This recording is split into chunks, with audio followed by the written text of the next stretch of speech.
Hey guys, this is Dave with AudioN. I have a very special set of pretty high-end IEMs that I've actually had for a while now, and they are SeeAudio's newest flagship, the Hakuya. And I've had to kind of hold off on reviewing them because of an embargo, but I was given the green light a couple of days ago, and now I'm super excited to finally be able to share my thoughts and impressions with you guys. And there's a lot. So let's get started.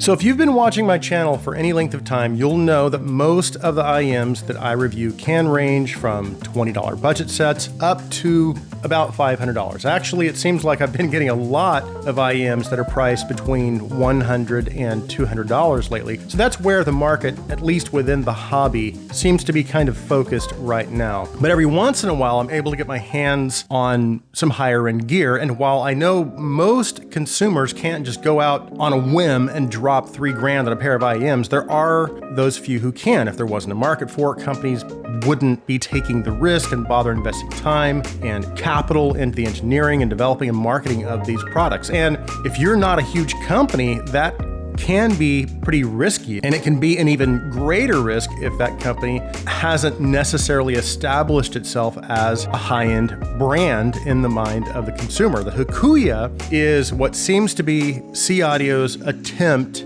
at proving to the higher-end buyers that they can compete in the high-end market. So if you've delved into the high-end market before, or you're just kind of dipping your toes in and are considering jumping, and hopefully the information I'm going to share with you guys today can kind of help you decide whether or not the SeeAudio Hakuya would be a good fit for you. And then one last thing, this is a pre-released set. So unfortunately, I was not able to get my hands on the packaging or all of the accessories. All I have are the IEMs and cable. Now, as far as the price, specifications, and design, as far as I know, they don't have the price posted on hifigo.com as of yet. But from what I've heard, it's going to land around $3,000. So the set is definitely not cheap, but it also has 14 drivers per side, 10 of which are balanced armature drivers and 4 are EST drivers. So at first I was kind of surprised and thought it was an interesting choice that they did not opt for a dynamic driver or 2 for bass reproduction and opted for BA drivers instead. However, after spending some time with the Hakuya, I think I may have some understanding as to why they chose to go that direction, but I'll save that for the second segment of the review. Now, as far as the housing, it seems to be a very high quality resin shell, which is surprisingly small given the amount of drivers that it contains. You can also tell that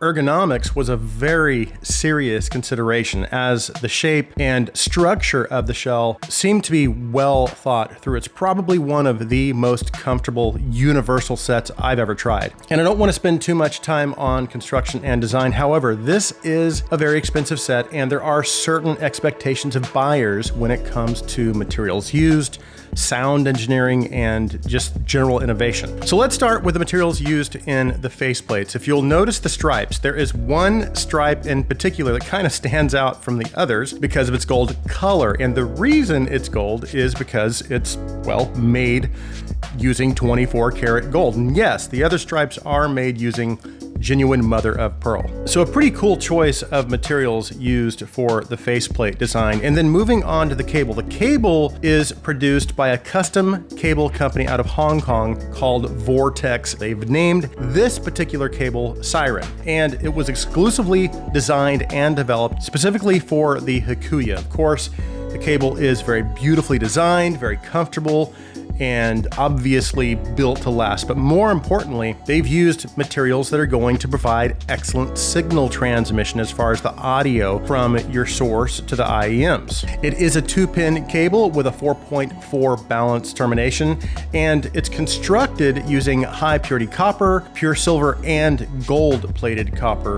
And then of course it has the shielding on it. Now, before we move on to the sound, I should point out that SeeAudio also has an upgraded version of the Hakuya available for additional cost called the Hakuya. Hopefully I'm pronouncing that correctly, which uses upgraded wiring in the earpieces, but also offers personal customization, and it allows you to design your own custom faceplates as well.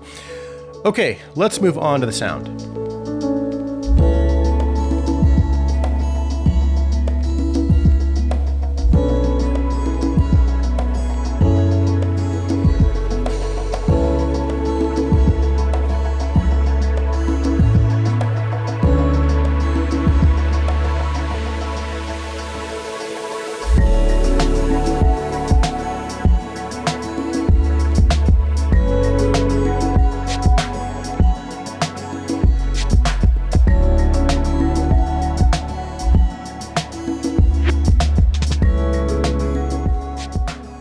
Okay, let's talk about the sound of the Hakuya. The Hakuya's sound signature is what I would consider to be neutral with just a small sub-bass boost, but also maybe with a little extra treble energy as well. But I would say as a whole, the general sound signature is very balanced, and I don't feel like there are any parts of the signature that are standing out too much or overpowering other parts of the signature. Everything is presented in a very mature and, again, overall balanced manner. But to break things down a little further, starting with the bass. So as I had mentioned a moment ago, at first, I was a little surprised by their choice to implement BA drivers for bass as opposed to dynamic drivers. Not because I think it's a bad choice necessarily, it's just that I and most hobbyists that I know, or at least I think most of them, prefer dynamic driver style bass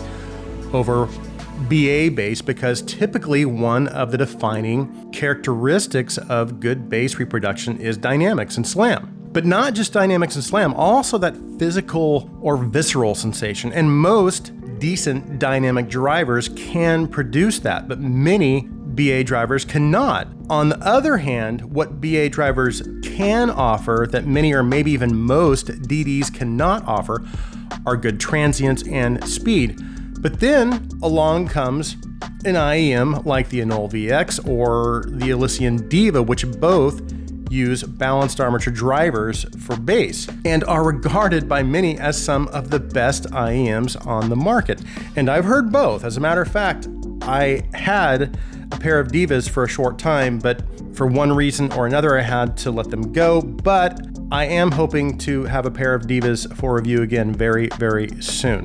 In any case, I do agree that both the Diva and Anole VX are absolutely incredible IEMs. And while I don't know if I'm prepared to declare their bass to be the best I've ever heard, there's no doubt in my mind that it's easily some of the best bass I've ever heard. Probably top 3 or 4 for sure. Okay, so I took way too long setting that up. So how well are the BA drivers handling the bass of the Hakuya? Well, I can't say it's better or even as good as the Anole VX or Diva as far as its ability to produce dynamics, or again, that visceral sensation that I love. However, it's very, very close, and I would consider it to be right up there with some of the best balanced armature bass that I've ever heard in an IEM. Again, in terms of dynamics, naturalness, and physicality, which is saying a lot for a balanced armature set. But beyond that,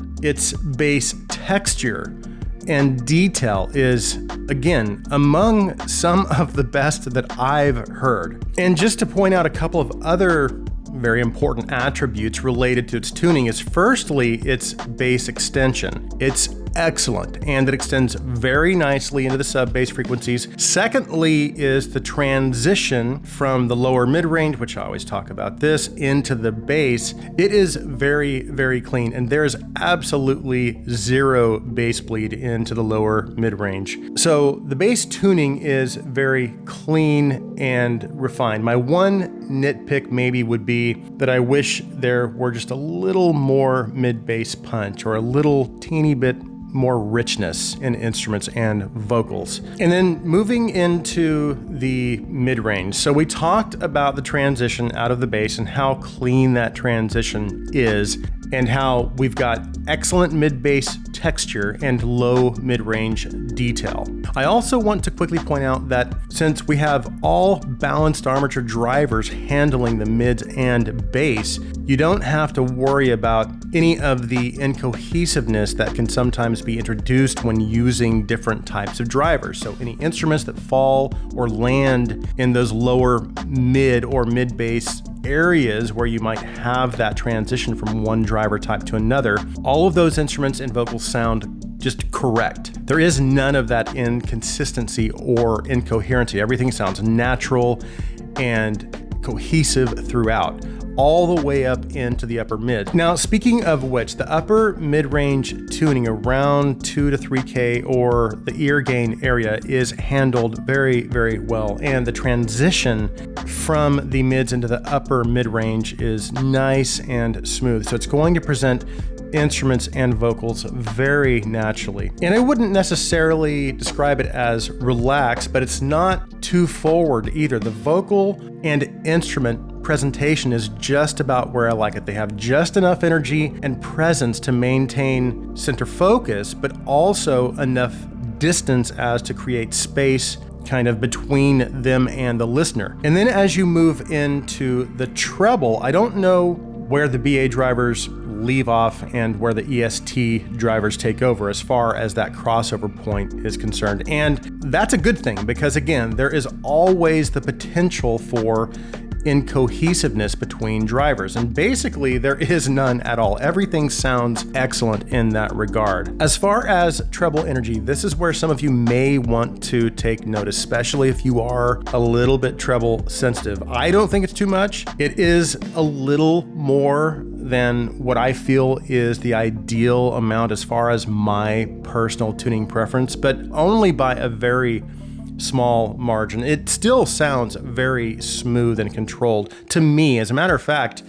I was able to listen at pretty loud volumes to some older classic rock tracks that have a substantial amount of cymbal energy, and this reproduced them absolutely beautifully in my opinion. And as far as treble naturalness, I didn't hear anything at all that sounded unnatural. It also has great treble energy past 10K, which means if there is a track that has any of that air or sparkle, the Hakuya will definitely bring that out or reveal that. Now, in regards to technicalities, in my opinion, and I'm sure most of you would agree, that at this price point, there is very little room for compromise. So what I'm expecting to hear is not just good detail, but excellent and near end game levels of detail and micro detail. I'm also expecting to hear a wide soundstage,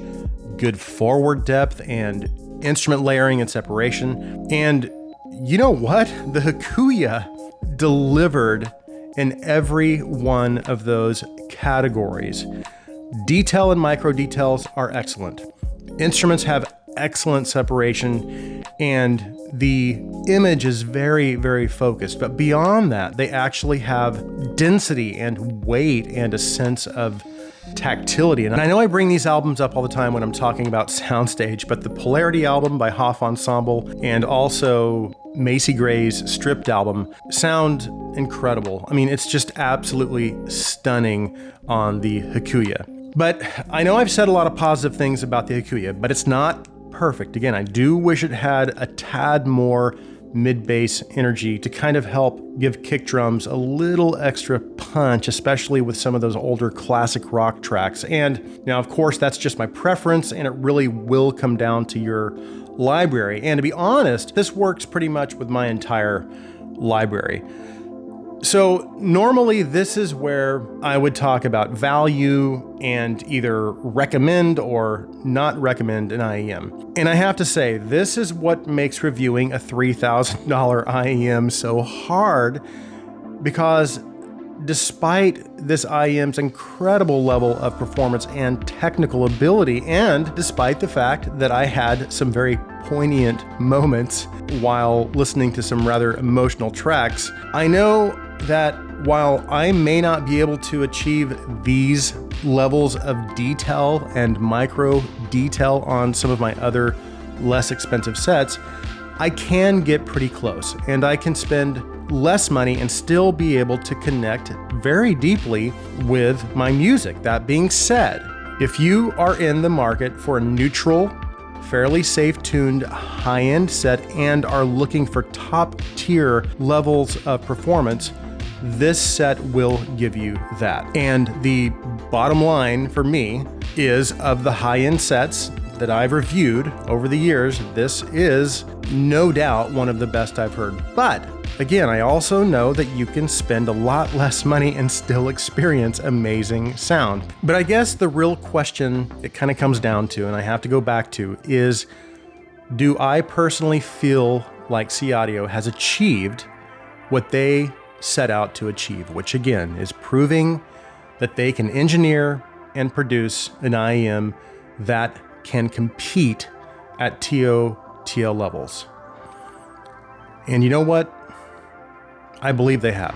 So that concludes my review of the SeeAudio Hakuya. Thank you guys so much for taking the time to watch. If you like my content, please take a second and hit that subscribe button. Also, if you would please like this video, please share this video. I hope you guys have an awesome day.